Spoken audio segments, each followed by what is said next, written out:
a WikiVidi documentaries production. Don't forget to like and subscribe. Enjoy. 2019 India-Pakistan standoff. India and Pakistan are engaged in an ongoing military confrontation in the disputed Kashmir region and its neighboring provinces.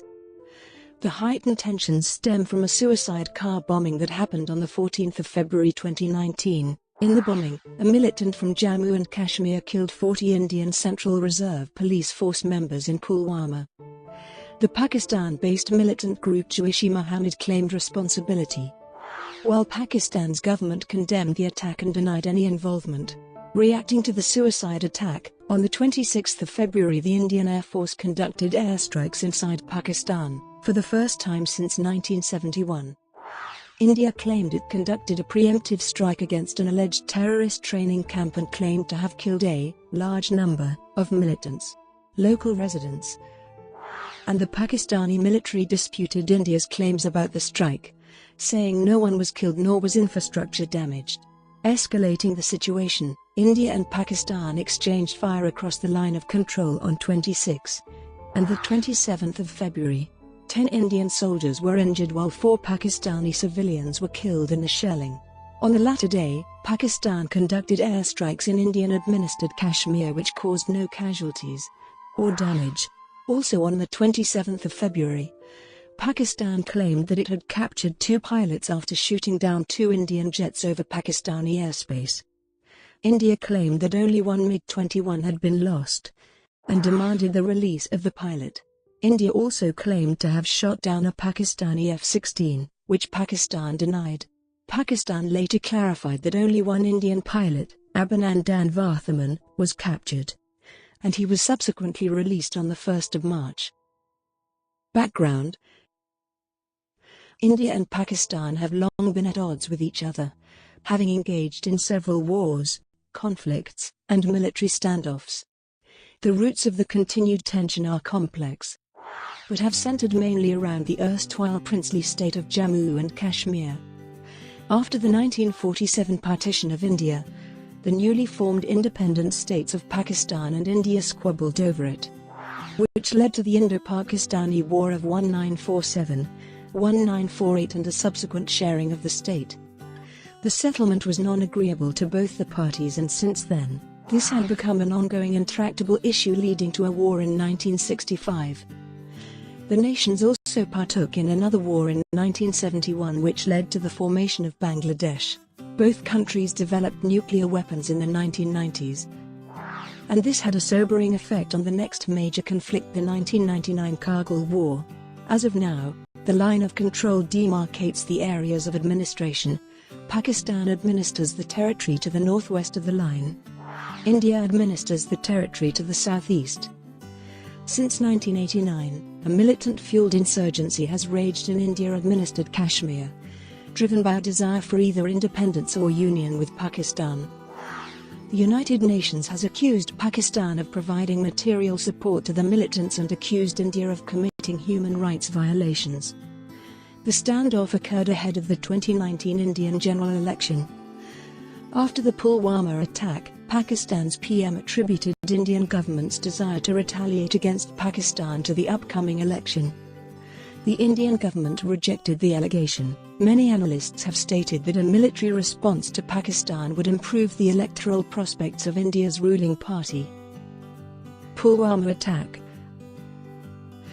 The 2019 Indo-Pakistan military standoff is a result of a militant attack in February 2019, when a convoy of Central Reserve Police Force carrying security personnel on the Jammu-Srinagar National Highway was attacked by a vehicle-borne suicide bomber at Leithpura in the Pulwama district, Jammu and Kashmir, India. Over 40 Central Reserve Police Force personnel and the perpetrator were killed in the attack, which Jaish-e-Mohammed took responsibility for. The attacker was identified as Adil Medar, a militant from Jammu and Kashmir, and a member of Jaish-e-Mohammed. This was the deadliest attack on Indian forces in Kashmir since 1989. Balakot airstrike. On the 26th of February 2019, the Indian Air Force conducted airstrikes at Balakot in Pakistan. The strikes were subsequently claimed to be non-military and preemptive in nature, targeting a Jaish-e-Mohammed facility within Pakistan. The Indian government stated that the airstrike was in retaliation to the Pulwama attack and that a very large number of Jem terrorists, trainers, senior commanders, and groups of jihadis were eliminated who were preparing for launching another suicide attack targeting Indian assets. Indian media claimed to have confirmed from official sources that 12 Mirage 2000 jets were involved in the operation and that they struck multiple militant camps in Balakot, Chakoti, and Muzaffarabad operated by Jaish-e-Mohammed, Lashkar-e-Taiba and Hizbul Mujahideen, killing about 350 militants. The exact figures varied across media houses. Pakistani officials acknowledged the intrusion of Indian aircraft into the country's airspace, but rejected the claims about the results. They asserted that the Indian jets were intercepted and that the payloads were dropped in unpopulated areas and resulted in no casualties or infrastructural damage. Pervez Khattak, the Pakistani defense minister, stated that the Pakistani Air Force did not retaliate at that time because they could not gauge the extent of the damage. Business Today India stated that the area around Balakot had been cordoned off by the Pakistan Army and evidences such as the dead bodies were being cleared from the area. Praveen Swami, writing for First Post, claimed that Indian intelligence estimated a figure of about 20 casualties and that there were 5 confirmed kills per burial records. He also noted a Jem rally in Khyber Pakhtunkhwa on the 28th of February, wherein Masood Azhar's brother, Abdul Rauf Rashid Alvi, mentioned India's attack of their headquarters and vowed revenge. In another piece he stated that raw analysts estimated 90 casualties including 3 Pakistani army trainers, based on intercepted communications. Swami also noted a lack of witness testimony to independently assess the validity of above claims. This airstrike was the first time since the Indo-Pakistani War of 1971 that aerial attacks had been carried out across the line of control. Villagers from the area claimed that 4 bombs struck a nearby forest and a field, resulting in damage to a building and injuring a local man around 3 a.m. A team from Al Jazeera visited the site 2 days after the strikes and noted splintered pine trees and rocks, which were strewn across the 4 blast craters. Local hospital officials and residents asserted that they did not come across any casualty or wounded people. The reporters located the facility, a school run by Jaish-e-Mohammed, at around a kilometer to the east of one of the bomb craters, atop a steep ridge, but were unable to access it. Reporters from Reuters were denied access to the madrasa by the military, but they noted the structure and its vicinity to be intact from the rear. Some diplomats and analysts have raised doubts about the efficacy of the strike, claiming that the terrorist groups along the border would have vacated the area after the Indian Prime Minister vowed to retaliate against the Pulwama attack. The local people varied as to the purpose of the facility. Whilst some claimed its being an active Jewish training camp, others asserted it to have been a mere school for the local kids and that such militant camps had used to exist far earlier.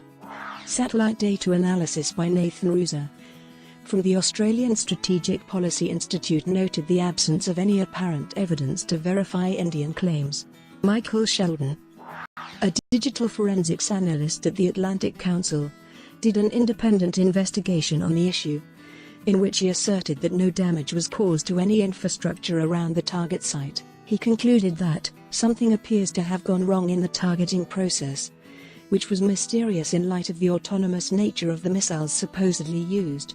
In contrast, Indian officials said that synthetic aperture radar showed that 4 buildings had been destroyed. However, they did not release those images. Vice Marshal R.G.K. Kapoor of the Indian Air Force said on the 28th of February 2019 that though it was premature to provide details about the casualties, they had fairly credible evidence of the damage inflicted on the camp by the airstrikes. Border skirmishes.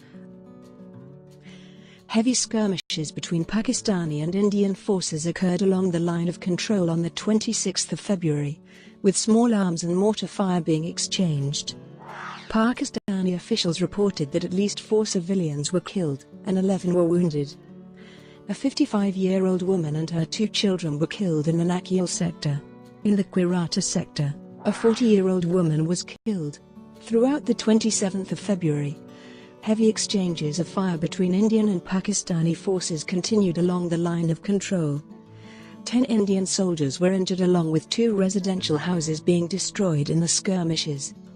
The Pakistani army stated that on March 1, 2 of its soldiers were killed by firing from the Indian army at the line of control. Shelling across the line of control killed a Kashmiri woman and her 2 sons after a shell landed on their home, with another civilian being critically wounded. On 6 and 7 March, Pakistani and Indian forces exchanged heavy artillery fire along the line of control, with Pakistani forces using 130mm and 105mm artillery and 120mm mortars. In response to the Pakistani artillery fire, the Indian Army began utilizing 155mm FH-77B Bofors cannons against Pakistani positions. Retaliatory airstrikes, capture and release of pilot. On the 27th of February, Pakistani military officials announced that Pakistan had carried out an airstrike against multiple targets in Jammu and Kashmir. A military spokesman claimed that the Pakistan Air Force was able to lock onto Indian military installations, but opted to drop weapons into open areas instead, to avoid human loss and collateral damage. Pakistan's Prime Minister Imran Khan said that the airstrikes only aimed to send a message, and appealed for negotiations to avoid a full-blown war. The spokesman further claimed that the Pakistan Air Force had shot down 2 Indian aircraft after they encroached on Pakistan's airspace, one of which fell in Pakistan-administered Kashmir while the other fell in Indian-administered Kashmir. It was also claimed that Pakistan Army had captured 2 Indian pilots, but a subsequent statement revised the count to 1 Abhinandan Varthaman, a wing commander. India rejected this version of events and asserted to have successfully foiled Pakistan's attempt to target military installations. The Indian military claimed that 3 Pakistan Air Force jets had crossed the line of control from Nowshera, Jammu and Kashmir and had dropped bombs over Nadian, Lamjhanga, Kerry and Rajouri district and Hamirpur area of Pimbagali and Poonch, before being pushed back by 6 Indian Air Force jets. There were no damage or casualties. Ravish Kumar from the Indian Ministry of External Affairs also stated that a Pakistani aircraft of the sortie was shot down by the Indian Air Force in the process. India initially contradicted Pakistan's claim of capturing a pilot, but subsequently the Indian Ministry of External Affairs confirmed that an Indian pilot was missing in action after a MiG-21 Bison fighter plane was lost while engaging with Pakistani jets. ANI also reported that an F-16 was shot down in the process. On the 28th of February, a picture of aircraft wreckage in Pakistan-administered Kashmir was claimed by IAF sources as the wreckage of the PAF F-16 shot down by the IAF MiG-21. This was rebutted by Balakot, an open-source investigative journalism network, which confirmed it as the wreckage of a MiG-21. The Indian Air Force later presented wreckage of an AIM-120, an air-to-air missile, as evidence that Pakistani F-16 were used. The F-16 is the only aircraft in the Pakistan military that uses AIM-120s.